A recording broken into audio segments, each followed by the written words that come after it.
Online पर electronics products की best deal ढूंढ रहे हो तो उल्लासनगर शिवाजी चौक पर मिलेगी सबसे सस्ती डील, सिर्फ महालक्ष्मी सेल्स पर।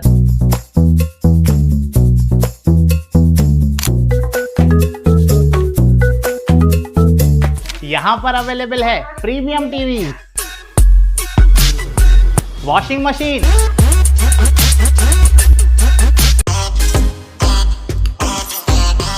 फ्रिज में भी बहुत सारे ऑप्शंस मिल जाएंगे, double door and single door में भी। AC, air cooler, digi cooler, deep freezer, आटा चक्की, laptop, water purifier, home theatre, inverter, batteries. Best offers के लिए विजिट कीजिए महालक्ष्मी सेल्स, शिवाजी चौक, उल्लासनगर 3।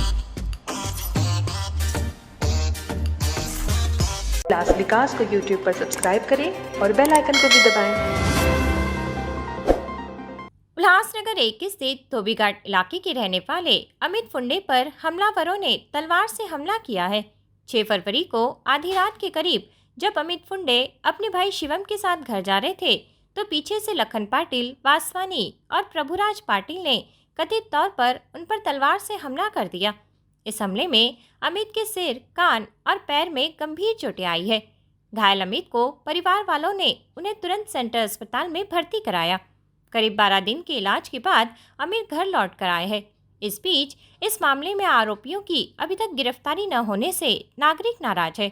परिवार की मांग है कि आरोपियों को तुरंत गिरफ्तार किया जाए और उनके खिलाफ सख्त कार्रवाई की जाए। माझं नाव अमित दिलीप फुंदे, मी राहणारा उल्हासनगर 1, धोबीघाट, कमला नेहरू नगर। जन्मापासून मी इथंच राहतो। माझे वडील दिलीप लक्ष्मण फुंदे यांचं शहरामध्ये वर्चस्व आहे। ते वर्चस्व कुठेतरी कमी करायच्या उद्देशाने इथले स्थानिक गुंड, ज्यांच्यावर याच्या मागेपासून आतापर्यंत 12 307चे गुन्हे, असे भरपूर गुन्हे दाखल आहेत त्यांच्यावरती। त्या लोकांनी माझ्यावरती दिनांक 6 फरवरीच्या दिवशी रात्रीच्या वेळेस मी माझं काम आटपून घरी येत होतो, त्यावेळेस हे लोकांनी मागून येऊन माझ्यावरती चाकूनी, तलवारीनी, माझ्या डोक्यात, माझ्या हातात, पोटात, गळ्यावरती, पोटावरती वार करून मला जीवित ठार मारायचा प्रयत्न केला। यांचा पूर्ण मला मारून टाकायचा प्रयत्न होता आणि स्वतःचं वर्चस्व या शहरात निर्माण करायचा यांचा हा कट आहे। या प्रकरणी पोलीस ठाण्यामध्ये काही गुन्हा वगैरे दाखल झाला, गुन्हा दाखल झाली? हो, ह्या प्रकरणी गुन्हा दाखल आहे उल्हासनगर पोलीस स्टेशन मध्ये। आज त्या घटनेला घडून 20 ते 24-25 दिवस झाले, अजून एकही आरोपीला पोलिसांनी अटक केलेलं नाही। ते अजूनही इथंच वावरतात, त्यांचं ऑफिस आहे, त्या ऑफिसमध्ये रातभर बसतात, घरी येतात, आजूबाजूला फिरतात आणि आम्हाला धमक्या देतात की अभी तो बच गया, अभी इस बार अभी वापस बचेगा नहीं। आणि मी साधा घरच्या बाहेर पडत नाही, माझ्या जीवाला धोका आहे यांच्यापासून, माझ्या वडिलांना, माझ्या भावाला, सगळ्यांना यांच्यापासून जीवाला धोका आहे। मला मारून टाकायचा प्रयत्न केला, परत मारण्याचा करणार आहे। तुमच्यावर हल्ला करणाऱ्यांवरती काही गुन्हे दाखल आहेत का?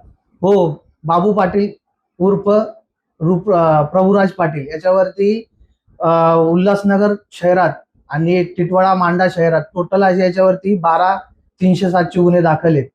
लखन वासवानी याच्यावरती 2 326, 1 324 आणि 2 307चे गुन्हे दाखल आहेत। हे दोघांवरती भरपूर गुन्हे दाखल आहेत। पोलीस मग त्यांच्यावरती प्रतिबंधात्मक कारवाई करत नाही? त्यांना 2 वेळा तडीपार करायचा प्रयत्न केला, पण तरी ते तडीपार होऊन फक्त तिथून जाऊन वापस गावी गेलते। वापस 2 वर्षात त्यांनी त्यांच्या घरातच तडीपारी काढली। ते तडीपार करून पण त्यांच्यावर काहीच होत नाही, ते घरातच राहतात तडीपार मध्ये पण। ते पण त्याच्यावरती 4-5 गुन्हे दाखल आहेत, तडीपार असताना घरातच सापडलाय तो। तुमच्यावर हल्ला करायचं कारण काय? हल्ला करायचं कारण माझा जीव घेण्याचा प्रयत्न, मला जीवी ठार मारायचा प्रयत्न। कशावरून वाद झाला? वाद त्यांचे आमचे लई दिवसापासून चालू आहे। त्यांनी माझ्या चुलत्याला पण मारून टाकायचा प्रयत्न केला होता आणि आता हा मला मारून टाकायचा प्रयत्न। मी पोलीस प्रशासनाला हात जोडून विनंती करतोय, साहेब माझ्या जीवाला धोका आहे, मला माझं काही बरं वाईट परत होणार आहे, यांना त्वरित लवकरात लवकर अटक करून मला सेफ करा। ब्यूरो रिपोर्ट, उल्लासनगर, उल्लास विकास। करें और बेल आइकन को भी दबाएं।